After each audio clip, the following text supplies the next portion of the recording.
જય માતાજી મિત્રો, આવા મોટિવેશન કથા વાર્તા તમામ મોટિવેશનના વિડીયો આપણી ચેનલ એટલે કે ગુજ્જુ ગુજરાતી 312માં મૂકવામાં આવે છે. તો મિત્રો, રોજ વિડીયો જોવા માટે અમારી ગુજ્જુ ગુજરાતી 312ને સબસ્ક્રાઇબ કરજો, લાઈક કરો અને વિડીયો પસંદ આવે તો મિત્રો વિડીયોને શેર કરો. જય માતાજી. ધારેલું કામ કેમ નથી થતું? જાણો તમારા ભાગ્યમાં શું લખ્યું છે. ક્યારેક આપણને ઘણી મહેનત કરીએ છીએ છતાં કામ પૂરું થતું નથી.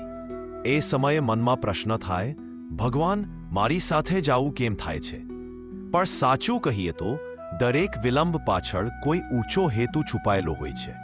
ભગવાન કદી આપણું દુઃખ નથી ઈચ્છતા, તેઓ ફક્ત યોગ્ય સમયની રાહ દેખાડે છે. જે કામ આજે અટકી ગયું છે, કદાચ આવતીકાલે તમારી સફળતાનું દ્વાર ખોલશે. જીવનમાં દરેક નિષ્ફળતા નવી શરૂઆતની તાલીમ આપે છે. જો ભાગ્ય લખેલું બદલી શકાતું ન હોત તો પ્રાર્થના અને પ્રયત્નની જરૂર શું હોત? ભાગ્ય લખાયેલું છે, પરંતુ કલમ હજી તમારા હાથમાં છે. નસીબ સામે હાર સ્વીકારશો નહીં, એને બદલવાની શક્તિ તમારામાં છે.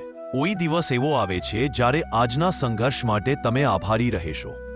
ધીરજ એ સૌથી મોટી શક્તિ છે જે માણસને નસીબથી પણ આગળ લઈ જાય છે.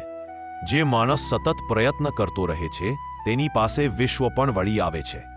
કદી કદી મોડું થવું પણ ભગવાનની યોજના હોય છે, કારણ કે એ શ્રેષ્ઠ આપવા માંગે છે.